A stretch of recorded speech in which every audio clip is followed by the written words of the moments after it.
Hey guys, it's your girl Ayesha, and today I'm going to show you how I made this beautiful magical fairy garden. Now, as we all know, protection is key, so make sure that you've got your mask, your gloves, you tie your hair back, and that your area is well ventilated. And of course, take a break if you need to. Now, I'm going to be using a variety of things to create this fairy garden. The first being this gorgeous little mold from the SOPHIE and TOFFEE box for the month of July. We had a fairy garden theme, and I'm going to be using my Arteza mica powders to paint in the very, very intricate little details. And I'm also using an Arteza brush to do so. These brushes are super duper thin, and they are just brilliant for whenever you need to be doing any detailed work. I like to try my best to get into every little nook and cranny that I can, and then I just simply use a baby wipe to wipe away any of the excess. I particularly liked using this brown because it's got a bit of a blue shift on it, so that in itself looks quite mystical.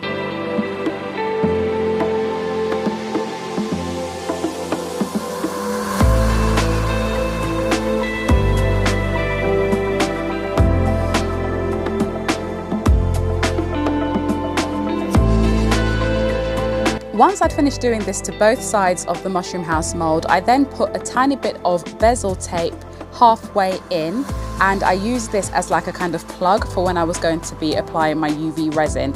Yes, this entire craft is done with UV resin. I know that it was recommended to do it with epoxy resin and to pour it through the little hole, but I saw too many people have too many problems with that, and you guys already know that UV resin is my best friend. So I decided to try and see if I could do this with UV resin instead, and I'm actually really pleased with the way that this turned out.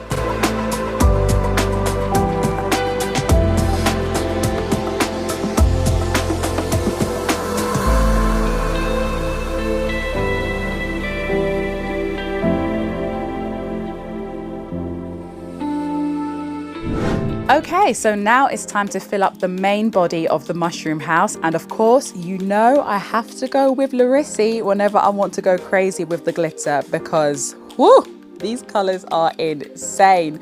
So once I had mixed up my galactic cocktail of glitter, I poured it into the mold, but not through the hole. I did them both separately.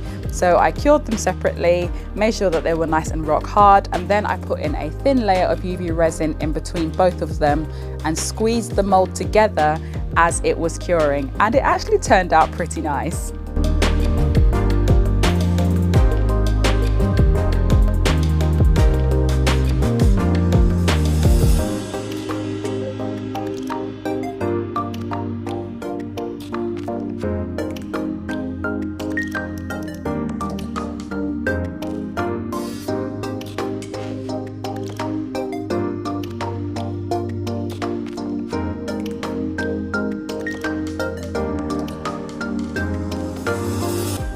You don't know how much that I was praying that this turned out right, because we all know that UV resin is expensive, okay?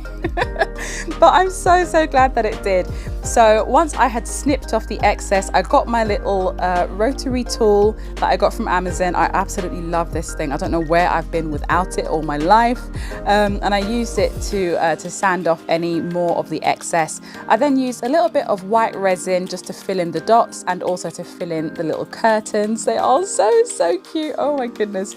Oh, I just love all the little details of this mold. It is just so precious. And then once that was all cured, I then glazed it with a very thin layer of resin.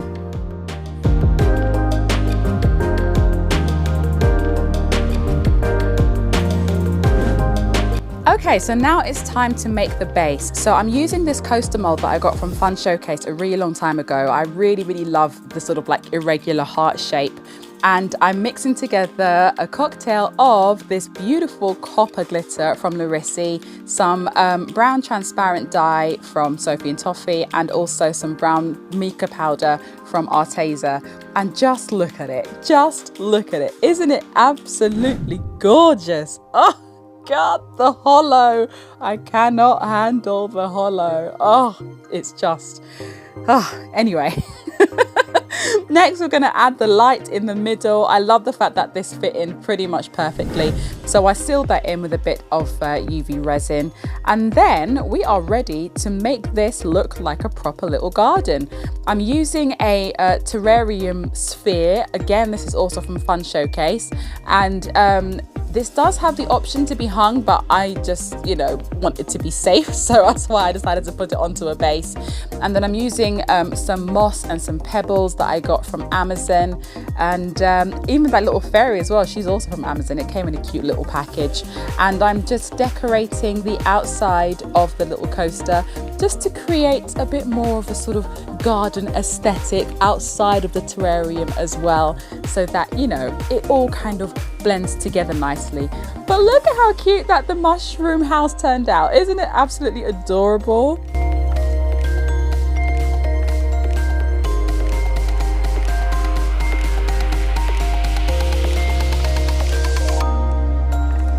Now those little crystals, they're also from Amazon. I didn't realize that they were going to be so small, but I'm actually really happy about that because it just meant that it was easier for me to stick the trees into later on. I'm using some tiny little clay pieces here. These are also from SOPHIE and TOFFEE, and I'm just trying to create a little mystical pathway into the house. This was actually quite hard for me to film, so you might just see some things just magically popping up. There you go, trees. Because it's really difficult to try and film me putting stuff into a sphere, but can we please just have a moment for how magical that this place looks? Don't you just want to disappear into this magical fairyland when things are going a little bit rubbish? Don't you want to just live here instead? I wish that we could. I really do. If you enjoyed this video and you learnt something, or if it made you smile, then don't forget to subscribe so that you don't miss the next one. Take care, my darlings, and I'll see you all soon. Bye.